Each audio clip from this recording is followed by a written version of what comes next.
So hello, my name is Noah Patterson. I'm a sophomore here at EMU.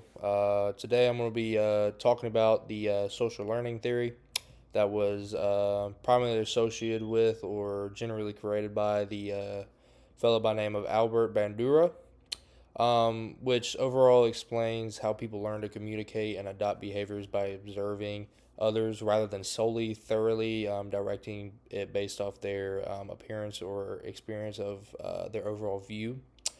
But this theory is to make you view other people overall as by the way they present themselves or how they speak slash carry themselves on a daily basis. Um, However, every person wants to be involved in only specific groups of people majority of the time. This theory can truly be represented through processes like coaching, reinforcement, or overall feedback. Certain individuals learn not only what to say, but also how to say it in various social contexts. This theory emphasizes that communication skills and patterns are shaped by both personal experiences and its social environments in which individuals interact. Um, so, my PowerPoint here uh, is going to talk about, I'm going to introduce it. So, the social learning theory, like I said, explains how individuals acquire new behaviors by watching and limiting others. It can combine principles of behaviorism, learning through reinforcement, with cognitive processes, thoughts, expectations, and interpretations. Um, and the theory suggests that learning can occur without direct experience, which people learn by overall observing. Um, some key assumptions are learning is a cognitive process that takes place in a social context. Observation is central, which meaning people model actions after those they see. And overall reinforcement and punishment influence whether the behavior is repeated or applied in certain contexts. And then internal factors, such as beliefs and motivation, can overall shape how individuals use observed behaviors in a daily basis. Um, Next, we got observational learning components, which can range from attention, reproduction, retention, and even such things as motivation. So for attention, it's like individuals must being able to indict and overall view the behavior being modeled by the other individual. Um, Retention is kind of like the observed behavior that must be also be remembered over time as you get to know this person or get to develop a friendship with them or however you want to view them throughout the time that you're talking to them or you're wanting to be involved with them. And then reproduction, person being able to have the ability to imitate the behavior. So wanting to like either fit in or like try to be like a cool kid, try to act like you want to be there, and being able to imitate that and go along with the flow of the audience or the group that you're encountered with.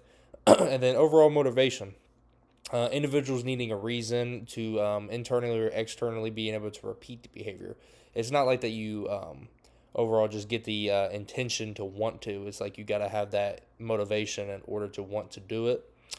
Um, then there's such things as called the role of modeling that we're going to talk about, which is like modeling is a process in which people can demonstrate these behaviors rather than learning from others.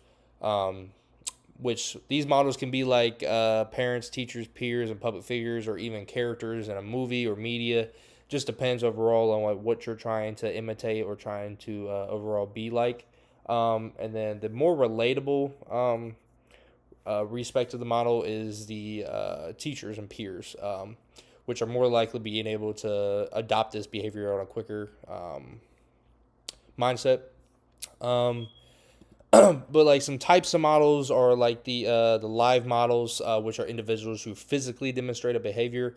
You got verbal instruction models, which are people who describe or explain a behavior. And then you got the symbolic modules, which are behaviors portrayed in books, movies, videos, or social media. Um, and then we move on to reinforcement and motivation.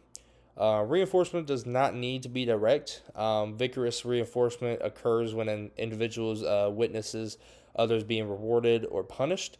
Motivation can come from external rewards, internal satisfaction, or social approval. But overall, people are more likely to imitate behaviors that lead to positive outcomes rather than negative outcomes, just because of like the insight and outside that they see whenever certain behaviors are portrayed, and some that are negatively portrayed. They don't want to be a part of that. And then some like real world applications or even experiences that could connect with it, or such as things as like education, which is teach or model skills and behaviors for students to their students in class, to their other fellow teachers, their peers, or higher authorized jobs in the school. You got parenting. So as far as like children adopting skills or habitats, communication styles, and values from parents through their childhood, adulthood, mainly just throughout life. And then workplace, like wherever you work at, employees learning norms by observing coworkers, leaders, higher authority. And then finally, you got media influence, which is like films, videos, movies, etc. And even online content shape attitudes and actions to see how you portray yourself or how you carry yourself as an individual. And also, you can compare it to like sport. You being able to be portray the certain learning behavior or even just overall style of communication when it comes to like coaching, when it comes to like being a teammate, like talking to your team or like anything along those lines. And then some like overall critiques, however, about the social learning theory are like some argue that the theory overemphasizes the role of environment and overlooks biological factors, which is partially true. It's just a matter of can you cope with like both of the biology factors as far as like male, female, and then like however you identify. And then others suggested that it lacks detail about internal processes truly influencing observational learning. And then the final one is, despite all the criticism, it's like the theory remains widely relevant and influential to today's day and age as an overall influence and guide to truly portray yourself as a positive mindset individual.